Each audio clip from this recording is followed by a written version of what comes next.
بسم اللہ الرحمن الرحیم۔ السلام علیکم ورحمۃ اللہ وبرکاتہ۔ عزیز طلباء طالبات، بسم اللہ الرحمن الرحیم۔ تقابل ادیان و مذاہب کا سبق نمبر 88 آج ہم پڑھ رہے ہیں۔ اس سبق کا عنوان ہے عیسائیت بطور شہنشاہی مذہب۔ آج کے اس سبق میں ہم یہ سمجھیں گے کہ حضرت عیسیٰ علیہ السلام کا مذہب یا عیسیٰ علیہ السلام کے متبعین کس طرح حکومت میں آئے اور ان کا عہد حکومت، عیسائیت کا عہد حکومت کیسا رہا، اس دور میں انہوں نے کیا کیا۔ اس کی تاریخ یعنی ایک طرح سے تاریخی چیز پڑھیں گے، عیسائیت کے شہنشاہی دور کی تاریخ کیسے رہی، کیسے اس کی شروعات ہوئی اور اختتام کیسے ہوئی۔ تعارف، چوتھی صدی میں عیسائیت مظلومیت کے دور سے نکل کر غالب مذہب بن گئی۔ قسطنطین پہلا رومی بادشاہ ہے جس نے عیسائیت اختیار کرنے کے بعد 325 عیسوی میں مذہب تثلیث کو اصل عیسائیت اور سرکاری مذہب قرار دیا۔ اس نے عیسائیت کی اشاعت میں زبردست حصہ لیا۔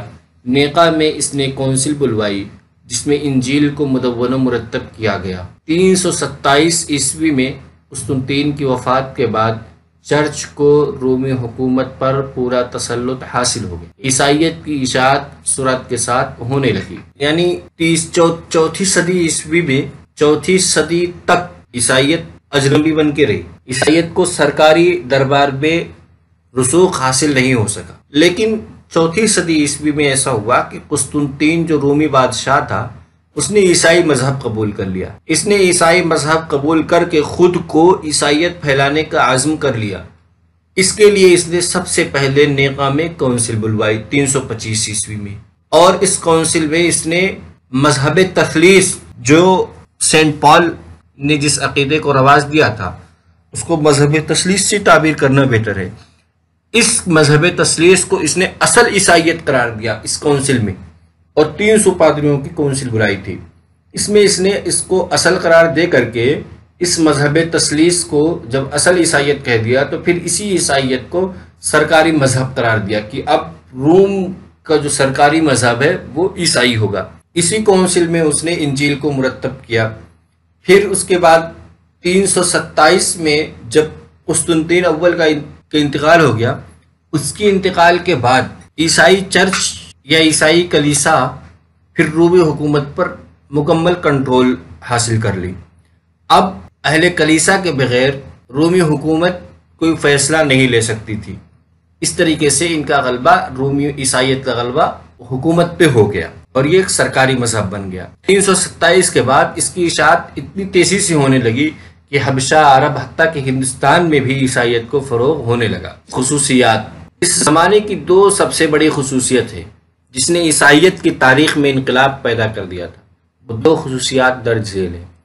پہلی خصوصیت، اس دور میں عیسائیت دو سلطنتوں میں بٹ گئی۔ ایک سلطنت مشرق میں تھی جس کا پائے سلطنت قسطنطنیہ تھا۔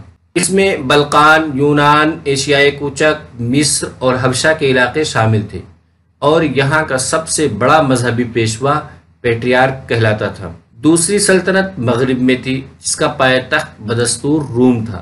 یعنی جب یہ اس کے شہنشاہی کا جو دور تھا، عیسائیت کے بطور شہنشاہی مذہب یا بطور حاکم حکمراں مذہب کے، اس دور میں اس کی دو خصوصیات بڑی۔ ایک تو یہ کہ اس نے جو ہے رومی سلطنت کو دو حصوں میں تقسیم کر دیا قبضہ کرنے کے بعد۔ ایک حصہ اس کا قسطنطنیہ میں تھا۔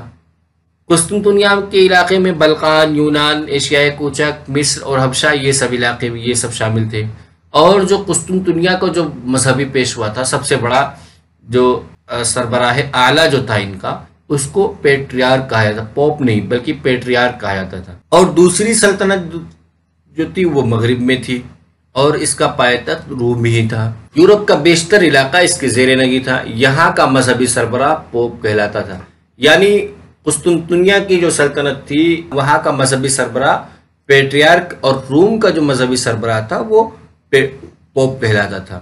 دونوں سلطنتوں میں مذہبی اور سیاسی رقابت شروع ہو گئی۔ ان میں سے ہر ایک اپنی برتری چاہتا تھا۔ یعنی پہلی خصوصیت تو یہی رہی کہ اختلاف ہو گیا، دو گروہوں میں بٹ گئے، قسطنطنی اور رومی سلطنت دو حصے میں ہو گئی، اور دوسری خصوصیت یہ رہی کہ اسی عہد میں رہبانیت نے جنم لیا۔ 5ویں صدی عیسوی میں برطانیہ اور فرانس میں بہت سی عیسائی خانقاہیں بھلے ہی قائم ہو گئی تھی، لیکن پہلا راہب جس نے باقاعدہ رہبانیت کو منظم شکل دی وہ 6 صدی عیسوی کا پاکم مصری تھے۔ پاکم کے بعد باسیلیوس اور جیروم نظام رہبانیت کے مشہور قائد ہیں۔ یعنی جب یہ عہد شہنشاہی جو تھا اس نے روم کو 2 حصوں میں بانٹنے کے علاوہ عیسائی ایک تو اس کا ایفیکٹ حکومت پہ ہوا اور دوسرا ایفیکٹ مذہب پہ ہوا۔